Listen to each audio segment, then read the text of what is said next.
Welcome to our weekly discussion of all things current in California politics. I'm Walt Gray, joined this week by reporter Emily Hoeven, political columnist with the San Francisco Chronicle. Emily, always good to see you. So the governor was in a checkout line at Target and had an experience that maybe many of us have experienced too. What happened?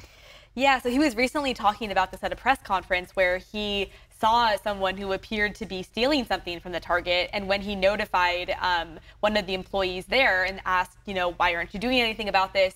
She said, well, it's the governor who has done this because of, his policies surrounding criminal justice. And then she didn't realize that he himself was actually the governor. And so he was trying to talk to her about, our threshold for felony theft, was changed by the voters, not by me, and I've done this and this and this.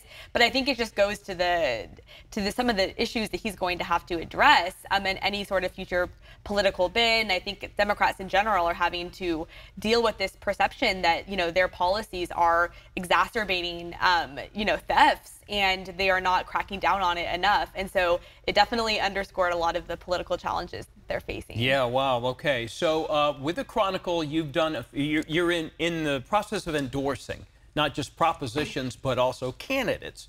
What are a couple of the ones that are top of mind for the Chronicle and you? Yeah, so on February 5th, which is very soon, ballots are going out, and so we wanted to have a lot of our endorsements come out ahead of that time when voters can start voting by mail. So the first one that we endorsed in is Proposition 1, and this is the only statewide ballot measure on the March ballot. And we've talked about this numerous times, but basically it would change the way that counties have to spend their mental health money to focus on housing the most severely mentally ill people on the streets.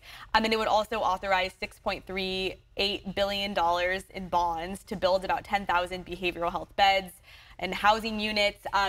We do have some concerns with the details of this measure, but globally we think it's important that California invest in this infrastructure and have more accountability. And so we endorse that and ask voters to vote yes on it. Let's get back to the governor real quick here. 1,000 days, less than 1,000 days till we have a new governor. The race for governor. Would you say, just your own opinion, could you see Gavin Newsom at that point going into private life, running for president, or would it be a lateral move for him to run for Senate? What do you think? I don't think he would run for Senate, and I don't think he would retire into private life Okay, at that we're young out stage. of options then.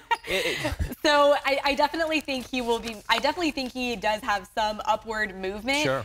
What that's going to be and when that's going to happen, I'm not sure, but I don't think he's going to be content to just retire into the background. Yeah, it seems that the public sector has been something he's enjoyed for quite some time. Emily, thank you. If you'd like to reach out to Emily Hoeven, you can do so at emily.hoeven@sfchronicle.com.